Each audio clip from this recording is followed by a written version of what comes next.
ल गाइज राम राम राम जाम हामी त पैदल गाडी रिजर्भ गरेर फाइदै छैन। पैदल यात्रा भइरहेछ सबैजनाको गाडी जाममा फसेर है।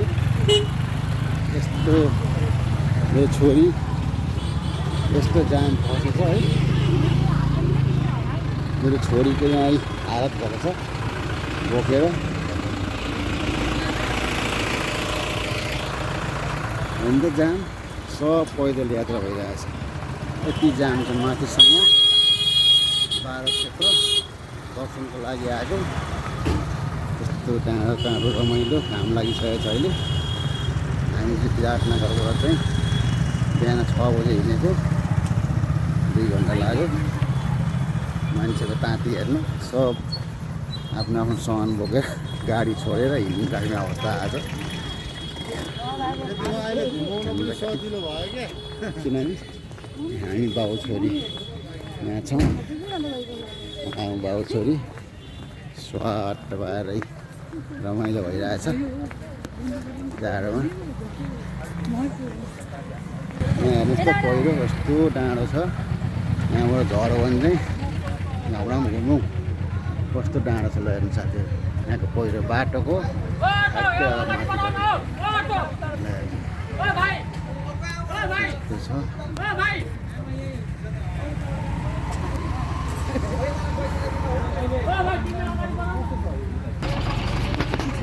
यहाँ चाहिँ मेरो बुढीको अवस्था यस्तो छ है। भारी बोकेर ढोला बोकेर दिदीहरू ढोला बोकेर हिँडिरहेको छौँ। छोरी भारी भएर यहाँ दिदी हुनुहुन्छ।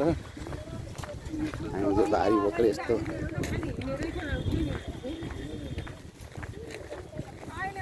पुरा जाममा फसेछ। गाडी बासतिर गएको यस्तो जाम फसेको छ। यहाँ त हिँडेर मात्रै जान पाउने भयो अरे। त्यो 12 क्षेत्र यसै जाम जान नसक्ने अवस्था।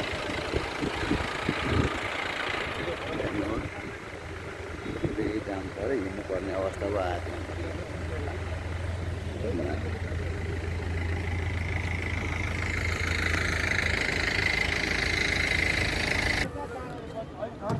छोरी हाम्रो गाडी हो यो रिजर्भमा आएको गाडी। लडिँदैन यस्तो जाम लाग्यो त। 12 क्षेत्र हो यो है। 12 क्षेत्र एरिया यस्तो राम्रो ठाउँ छ। शीतल मौसम अहिले आजको पुरा बस लागेको छ। यस्तो जाम धेरै जाम छ।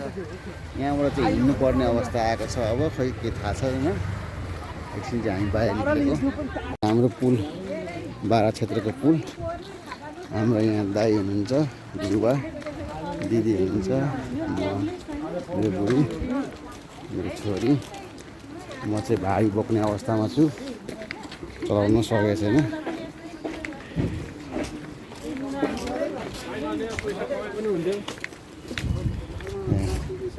यति भिड छ आज।